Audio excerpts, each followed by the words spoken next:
What's up everybody, my name's Andy and today we're checking out a new release from Corsair, their latest upper mid-range keyboard, the K60 RGB Pro. Coming in at $109.99, it still has a fairly hefty price tag, but nothing like the £230 monster, the K100 that just released, which I reviewed by the way, so make sure you check that out. The K60 RGB Pro is a wired-only, full-sized mechanical keyboard with Cherry Viola switches, so let's check it out. But before we dive in, if you enjoy what we do here at Kit Guru, please consider supporting us for free by hitting that subscribe button down below. So we get the bare essentials here with just the keyboard itself in the box. There's no palm rest, no spare keycaps or anything really, it's just the keyboard. Design and aesthetics wise, it's pretty understated. Well, until you plug it in at least. It has Corsair's classic black anodized aluminium frame that's found on many of their latest keyboards, and I love it. It looks premium, it doesn't show fingerprints, and it adds to the rigidity of the board. It's more of a dark gunmetal colour with a lovely brushed textured finish. In the top right there's Corsair's logo in black too, and in the bottom left there is also a small K60 mark. The board is pretty much as basic as it can get in terms of aesthetics, with just slightly rounded edge on the front. There's no fancy edging or backplate, just matte plastic caps, so there's no frills, just pure performance for the K60 RGB Pro. Plugging it in lets you understand why they stick RGB in the name. This board lights up like a Christmas tree, and the perky RGB LEDs that are brighter and possibly even more vivid when compared to the Corsair K95 Platinum XT that I've been using for quite some time now. I think this is partly to do with the fact that the keycaps are low profile, so the caps themselves don't extend down to the board like on the K95 for example, and this lets you see the switches glowing much more than normal. So more on caps and switches later though. I do want to point out that the LED indicators in the top right are not RGB though. Instead, they're just plain white. Looking at the back, we can see it's wired only, and we have a rubber 1.8 meter or 6 foot long cable here instead of a braided one. The rubber is good quality, it's not sticky, and despite coming kinked, these mostly pull out. On the end we have a single USB 3.0 type A. Now I think they have missed a trick here, as they so easily could have made this a detachable cable. And I know one of the biggest pet peeves that people bring up in our comments section on keyboard reviews is the lack of removable USB cables. So come on Corsair, give the people what they want. People want the option to use their own cables. For me personally, that would have been the icing on the cake, but the cable here is okay, it's pretty decent, so we'll just have to live with it. On the back of the board we have a very simple design. It could have been completely flat, but instead they put some effort in to make it look a little bit better with these sort of aesthetic cutouts stemming from the flip out feet. The feet are single height adjustments at around 8 degrees when extended. We have some fairly small non-slip rubber pads too, and despite the size I didn't have any issue with the board slipping at all. So there's no volume control wheel here, but there are still keyboard shortcuts for volume, media, and on-the-fly lighting changes. So weirdly, F2 and F6 are skipped. I don't know why, but we can find function plus F1 to toggle Windows lock, function plus F3 or F4 to increase or decrease LED brightness, and then we have function, continuing to mute, volume up, volume down, all the rest of the media controls. Onboard lighting control instead uses number keys along with the function key. So 1 to 0 cycles through various modes like spiral, rainbow, rain, visor, just to name a few.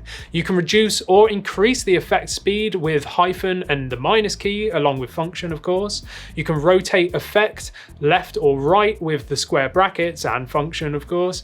And I love the fact that there's so many different options directly from the keyboard, especially being able to make adjustments to the speed and the rotation too, so you don't need to use Corsair's software if you really don't want to. So of course dedicated buttons for this would have been nice, but this would have increased the size of the board and also the cost. So, that's one thing to consider. It's not shown on the keycaps that it's possible though, and this leads for a cleaner aesthetic, and since this is more of a budget-friendly model, I'll forgive them for that. There's no onboard, on-the-fly macro recording ability with the K60 RGB Pro though. This could be a deciding factor for some, because I know some of you aren't big fans of iCUE, but personally I don't mind going into iCUE since you can create macros there and other things as well. One thing to note, however, is there's no onboard memory to save profiles to this keyboard, so to use macros you will absolutely need iCUE running at all times. Since we're talking about iCUE, let's quickly go over some of the options available. So of course, make sure you have the latest version running and check for firmware updates in the settings. Whilst you're in the settings tab, you can change the RGB LED brightness and change the polling rate as well.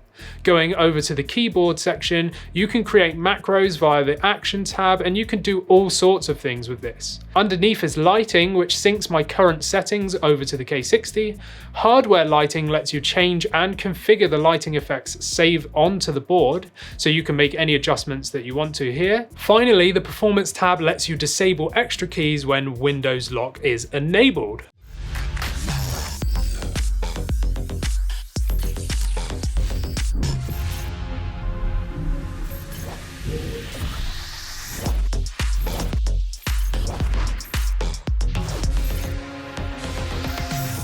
So going back to the keyboard, we have ABS low profile keycaps here. They feel great, but that's just because they're brand new. And of course, over time, they will become shiny and they will wear pretty badly over extended periods of time because they are ABS caps. It's a shame really, because I do like the smooth feel of brand new ABS caps, but I'd much rather have PBT caps any day of the week. Now, this is of course down to a cost saving measure. PBT would have been more expensive, so to bring the cost down, Corsair have opted for the ABS caps. But if you truly despise ABS caps, then Corsair do sell replacement PBT cap sets, but this will increase your budget by around £35. Getting over that though, the caps are nicely spaced with a very easy to read font on them. As I mentioned earlier, they let that per key RGB really shine through much more than most keyboards really. Switch-wise, the K60 RGB Pro comes with Cherry violas. No, not a large violin, these are mechanical linear smooth switches. So Cherry released these at the beginning of the year to be their first fully mechanical switch aimed at value keyboards. One thing I was super excited about is the fact that Cherry designed these switches to be hot swappable, and this means that when Cherry release other versions instead of linear viola switches, then you'll be able to just swap them straight out and they'll work. And that's a great feature, right? Well, sadly, Corsair don't want you to do that, as this feature is not supported on the K60 RGB Pro, and attempting to do so will actually cause the user to void their warranty. Now, this is a massive letdown for me. I'm disappointed that this feature isn't available, to be honest, because I was really excited about it. These linear switches have a 45G actuation force, 2mm actuation distance, with a total travel distance of 4mm. And to be honest, I actually quite like them a lot, despite my preference for the faster Speed Silvers or my K95 Platinum XT. In use, the Cherry violas are smooth, and all keys, even backspace and enter, are completely consistent in feel when compared to all the other keys. They're slightly spongy in comparison to the Speed Silvers, despite having the same actuation force, and this is probably down to the extra travel distance on the violas and the different internal design of the switch itself. Another consistent with these switches is noise. All keys sound exactly the same, and they have more of a dull sound rather than that classic clackety-clack noise, and in my opinion they're quieter as well. Here's a sound test of the K60 RGB Pro with the Cherry viola switches in comparison to my K95 Platinum XT with Cherry MX Speed Silvers.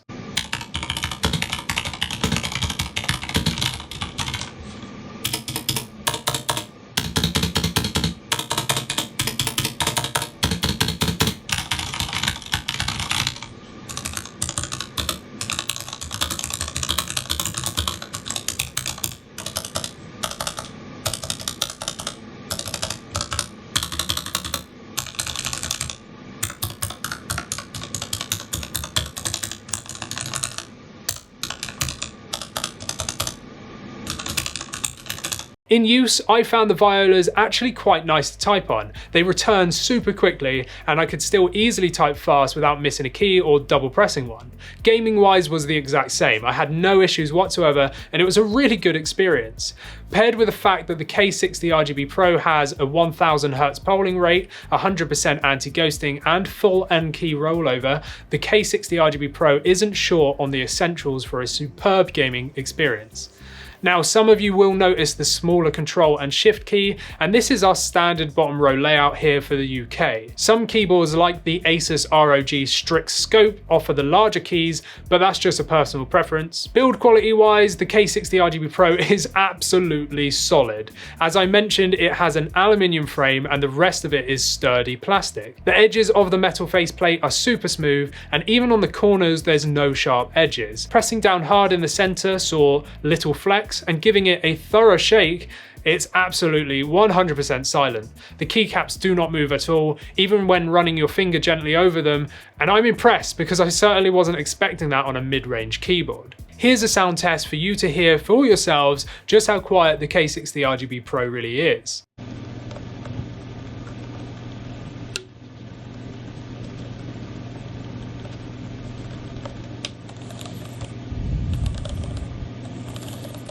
As you can hear, it's absolutely silent, and that's funny because it even beats out Corsair's flagship K100 that just released. So make sure to check out my review of that one after watching this one if you want to hear it. The keycaps are super stable, and I think this is because the Viola switches are more like the Kailh box switches with their plastic support.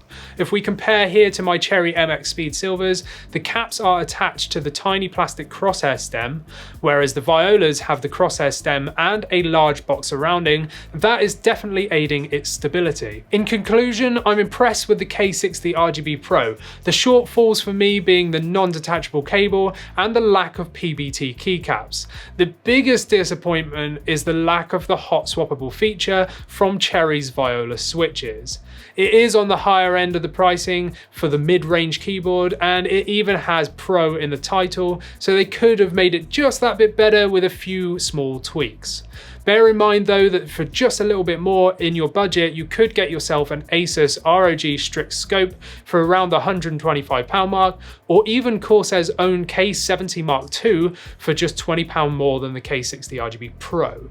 So other than that, I really enjoyed my time with the K60 RGB Pro. The switches felt excellent for gaming, the design is clean and professional, the perky RGB LEDs really do look the part with the low profile keycaps, and the build quality is exactly what I'd expect if I was going to pay above £100 for a keyboard.